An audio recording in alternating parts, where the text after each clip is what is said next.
हिमाचल प्रदेश के शिलाई गांव से एक अनोखी शादी की खबर सामने आई, जहां हट्टी जनजाति के दो सगे भाइयों ने एक ही लड़की से शादी की। खास बात ये रही कि ये शादी छिपकर नहीं बल्कि पूरे गांव के सामने धूमधाम से की गई।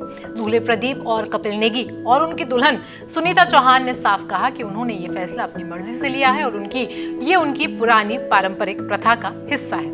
ये शादी सिरमौर जिले के ट्रांसगिरी इलाके में 12 जुलाई से शुरू हुई और पूरे 3 दिन तक चली। इस मौके पर लोकगीत और गांव की रौनक ने माहौल को और भी ज्यादा खास बना दिया। हट्टी समुदाय की इस अनोखी परंपरा को उज्ज्वला पक्ष या जोड़ीदारा कहा जाता है, जिसमें एक महिला 2 या 2 से ज्यादा भाइयों से शादी करती है। सुनीता, जो कुनहाट गांव की रहने वाली है, वो बताती हैं कि उन्हें इस प्रथा के बारे में पहले से जानकारी थी और उन्होंने ये रिश्ता खुशी खुशी कबूल किया।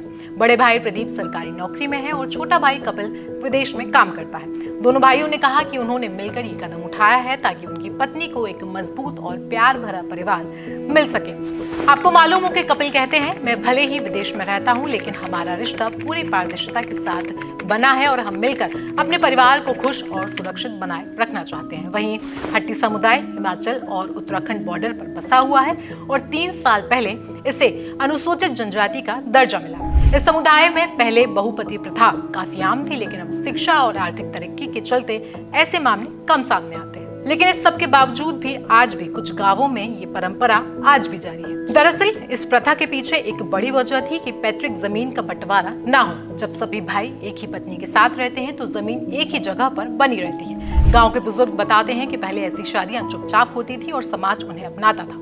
ट्रांसगिरी के करीब 450 गाँवों में हट्टी समुदाय के लगभग 3 लाख लोग रहते हैं और अब भी वहां पर गांवों में ऐसी परंपरा जारी है। मालूम हो कि उत्तराखंड के जौनसार बाबर और हिमाचल के किन्नौर जैसे इलाकों में आज भी ये प्रथा काफी आम है। हट्टी समुदाय के केंद्रीय संस्था के महासचिव कुंदन सिंह शास्त्री के अनुसार इस परंपरा के पीछे सिर्फ जमीन ही नहीं बल्कि परिवार के बीच भाईचारे को बनाए रखने और महिलाओं की सुरक्षा को सुनिश्चित करने का भी मकसद छुपा हुआ है। वो बताते हैं कि जब घर में ज्यादा मर्द होते हैं तो आदिवासी समाज में परिवार सुरक्षित महसूस करता है। तो कुल मिलाकर देखा जाए तो ये शादी न सिर्फ अनोखी थी बल्कि एक पुरानी परंपरा को खुले तौर पर अपनाने का साहसिक उदाहरण भी मिली।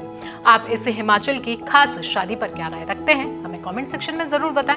साथ ही साथ देश दुनिया की बाकी खबरों के लिए जुड़े रहें जनसत्ता के साथ।